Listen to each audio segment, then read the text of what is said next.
모빌리티 하이스토리 100강 세 번째 강의를 시작하겠습니다. 이번에 소개할 분은 드디어 뉴턴입니다.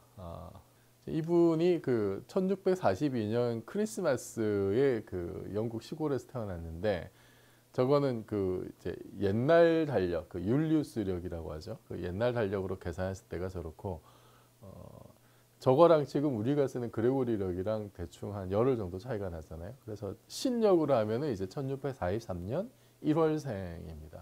그래서 캠브리지 대학에 이제 입학을 했고, 저때 이제 1665년, 66년에 저때 이제 패스트가 확 돌아요. 그래서 대학이 폐쇄가 돼서 이제 시골집으로 돌아갑니다. 지금 그 우리가 2020년에 코로나 팬데믹 때문에 예를 들어서 대학에서도 막 이제 온라인 수업하고 그런 거랑 비슷한 상황이 이제 저때 벌어진 거예요. 지금은 우리가 그래도 바이러스에 대해서 대처법을 하는데 저때는 별로 할 수 있는 게 없었어요. 그냥 뭐 다 폐쇄하고 어쨌든 집으로 돌아가고, 또 저때 런던에서도 한번 대화재가 나가지고 또 굉장히 많은 사람들 죽어나고 참 그런 시절이었습니다. 그 참 악몽 같은 시절에 뉴턴은 시골집에 가가지고 혼자서 이렇게 그 사색을 하면서 여러 가지 연구를 했는데, 저때 이제 뉴턴의 중요한 업적들이 다 나와요. 저때. 그래서 1666년을 뉴턴 기적의 해라 부릅니다. 아누스 미라빌리스라고. 중요한 일들 다 나왔다는 거죠. 만료인력의 법칙, 운동의 법칙, 미적분과 같은 어떤 기본 개념들이 다 정립된 게 이제 대충 저 시절이에요.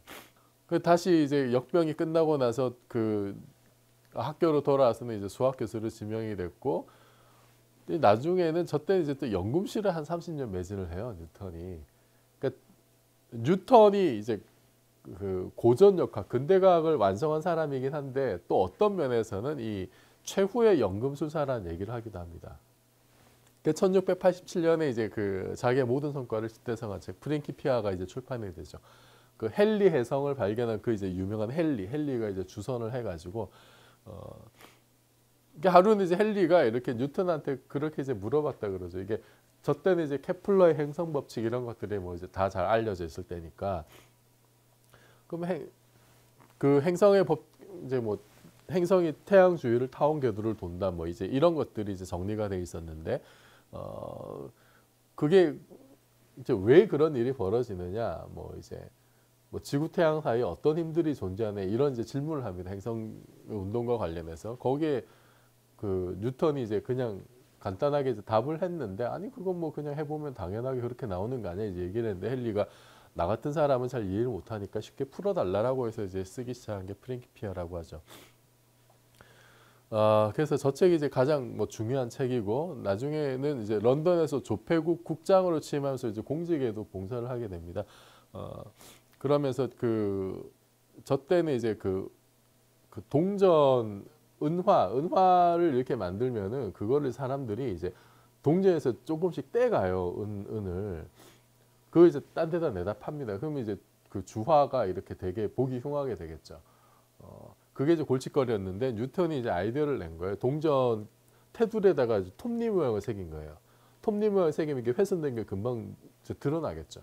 그래서 지금도 여러분 이제 보시면은 100원짜리 동전 보시면 톱니가 새겨져 있죠. 그게 뉴턴의 작품입니다. 이제 그런 아이디어를 낸 게 계기가 돼가지고 조폐국에서 이제 일하게 되는데, 그 당대 아주 유명한 위폐범을 또 이제 끝까지 추적해서 잡아낸 걸로도 굉장히 이제 유명하고, 1704년에 이제 광학이라는 책을 출판하고 기사자기를 받고, 그리고 이제 27년에 사망한 뒤에 이제 웨스트민스터 사원에 이제 묻히게 되는데, 어쨌든 뭐 근대 과학을 확립한 사람. 이곳 그 앞서 우리가 이제 갈릴레오를 말씀드렸는데, 이 서양에서 서유럽에서 이렇게 근대 과학이 태동하고 완성된 일련의 과정을 과학혁명이라고 부릅니다. 과학혁명.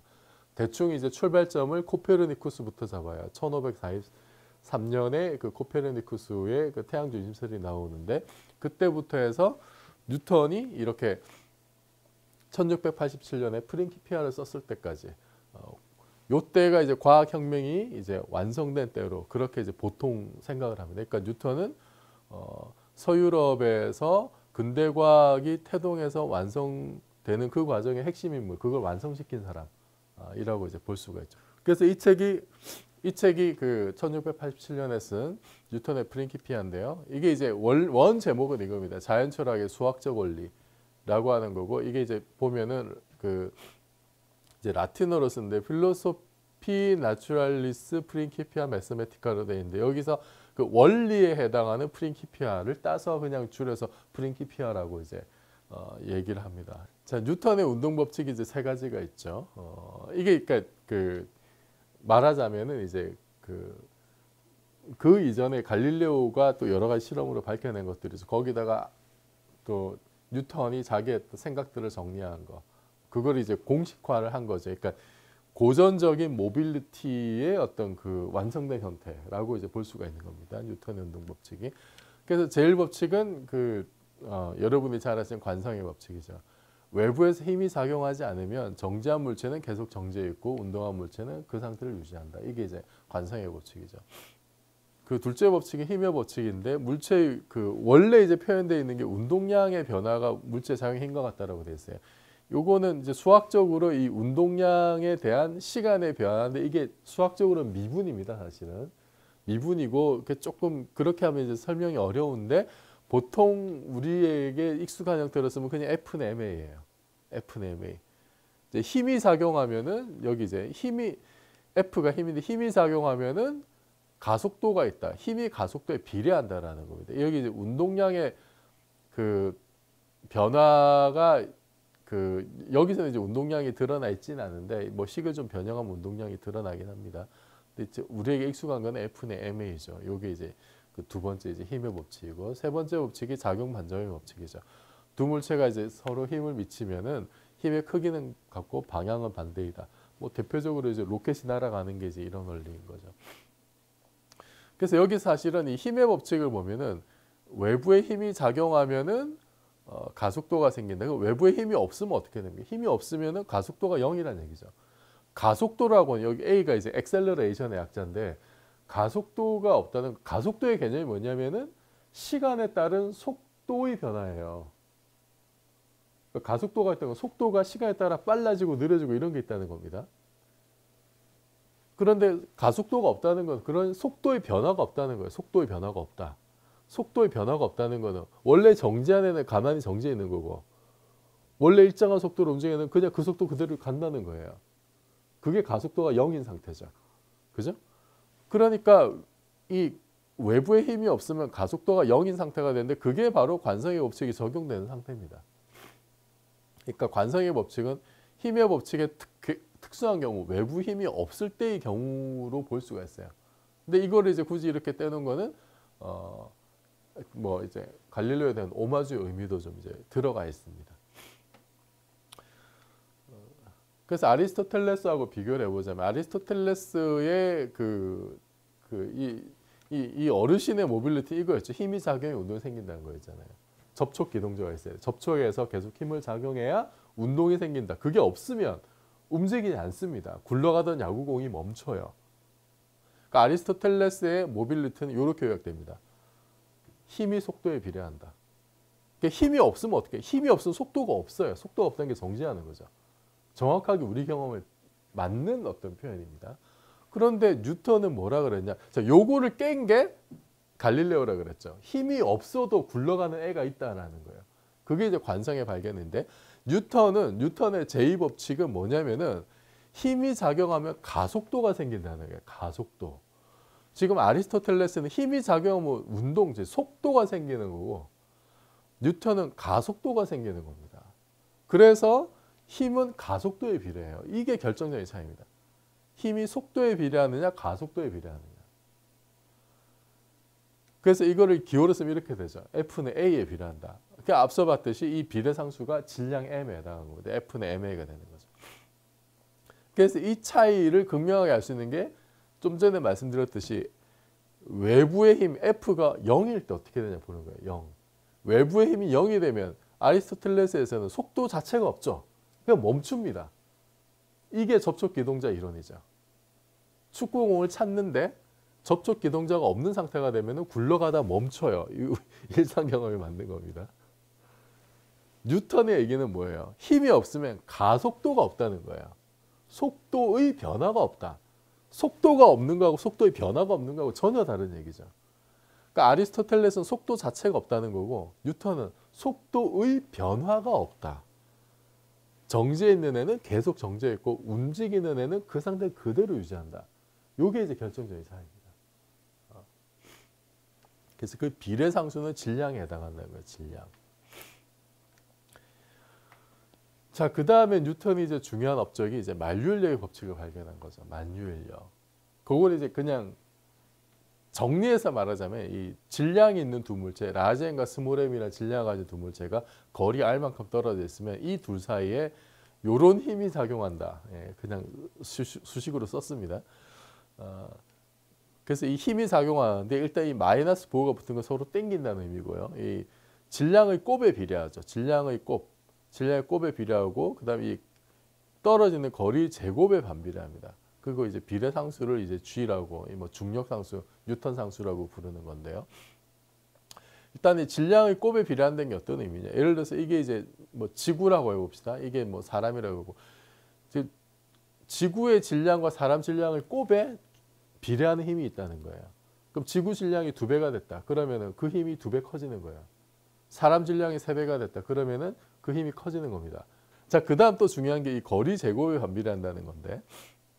자, 여기서 이제 비례 상수 뉴턴 상수라고 말씀을 드렸고 이 거리 제곱에 반비례한다. 요게 이제 그 역제곱의 법칙이라고 합니다. 영어로 인버스 스퀘어로라고 하는데 이제 고전 역학에서 굉장히 중요한 개념입니다. 역제곱의 법칙.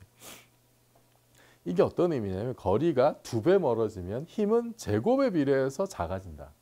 2배 멀어지면 4배 약해지는 거예요. 3배 멀어지면 9배 약해지는 겁니다. 이제 굉장히 중요한 개념이고 이게 정확하게 이게 지금 지수가 2가 되는 게 이게 수학적으로도 의미가 있어요.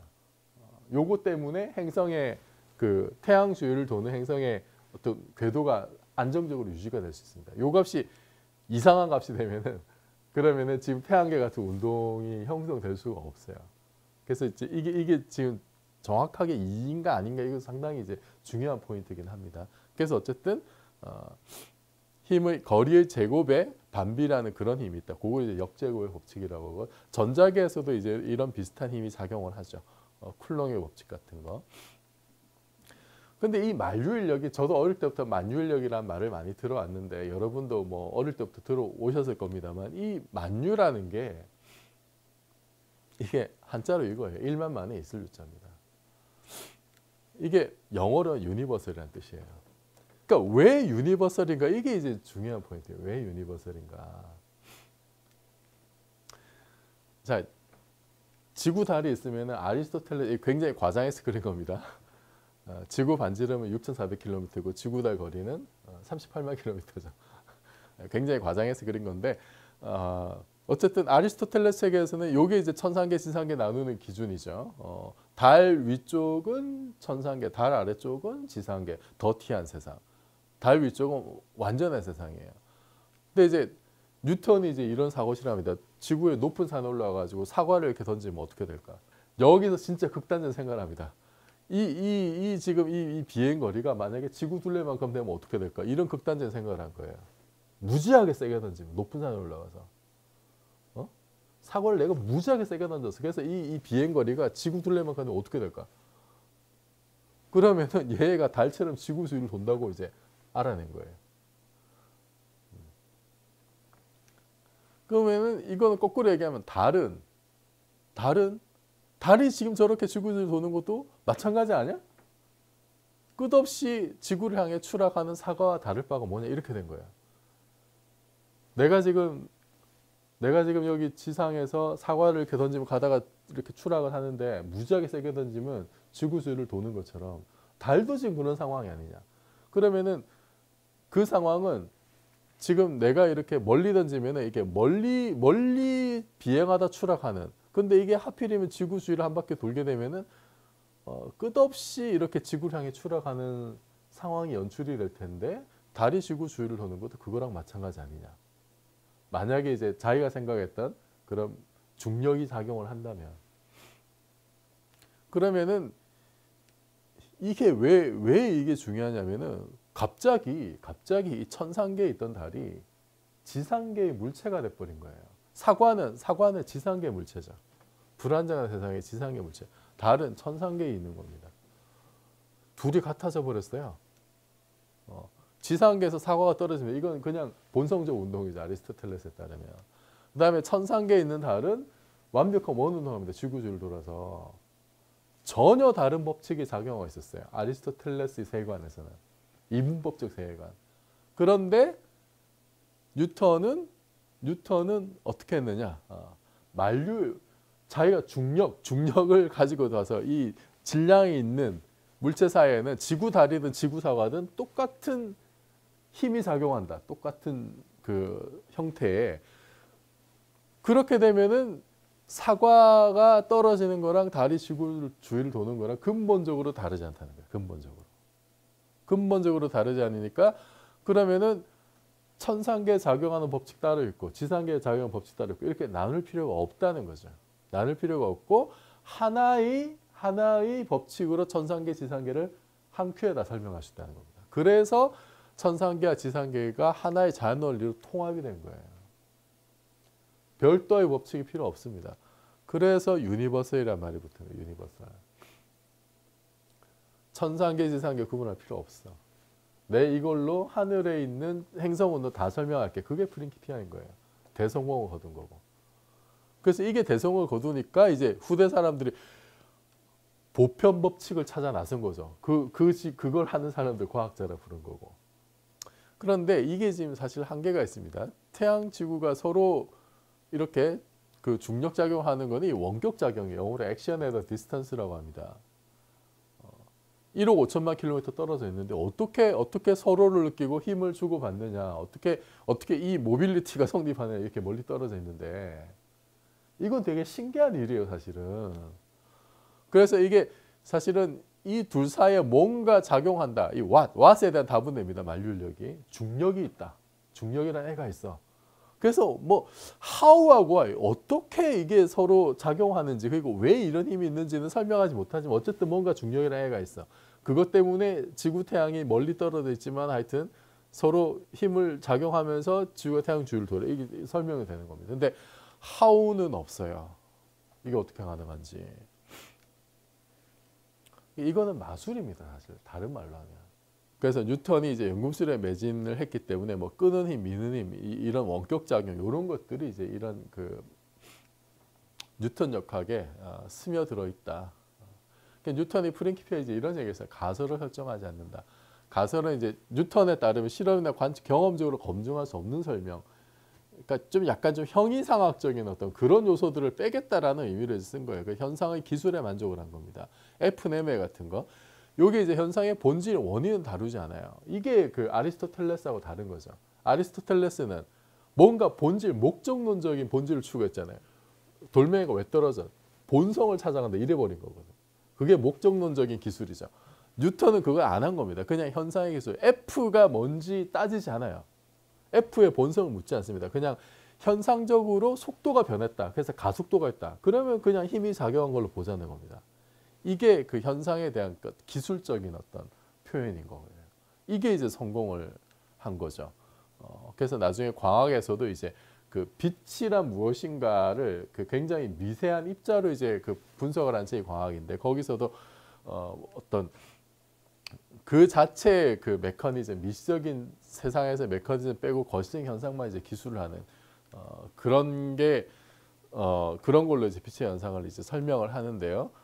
그래서 이게 경험적으로 이렇게 그 검증 불가한 그런 가설을 내세워서 설명을 하는 것이 아니라 그 현상의 본질은 빼고 어떤 그 기술적인 요소들에 집중을 해서 이제 그 수학적으로 표현을 하는 요게 그러니까 이런 모습들이 이제 과학혁명에 성공한 원인 중에 하나이기도 하고 그래서 이거는 뚜렷하게 그 이전 세대의 아리스토텔레스적인 목적론적인 세계관하고도 굉장히 이제 구분이 되는 그런 모습이죠. 그래서 이런 것이 뉴턴이 성공하게 된 배경이라고 할 수가 있고, 그러니까 이런 이제 뉴턴이 성공을 하게 되니까 이 뉴턴의 그 방법론, 요게 이제 굉장히 각광을 받고 주목을 받게 됩니다. 그래서 그 이전까지는 과학이란 말도 사실 뭐 제대로 정립이 되지도 않았는데 뉴턴이 하는 식으로 하니까 뭔가 성공을 보더라. 이런 것이 이제 그 영국뿐만 아니라 유럽 대륙으로 퍼져나가게 되고 프랑스의 계몽사주에도 영향을 주게 된 거고 엄청나게 꽃을 피우게 된 거죠. 그래서 이것이 19세기 과학까지 그냥 하나의 그냥 뉴턴 역학이라고 그냥 그렇게 크게 부릅니다. 이번 강의 여기서 마치겠습니다.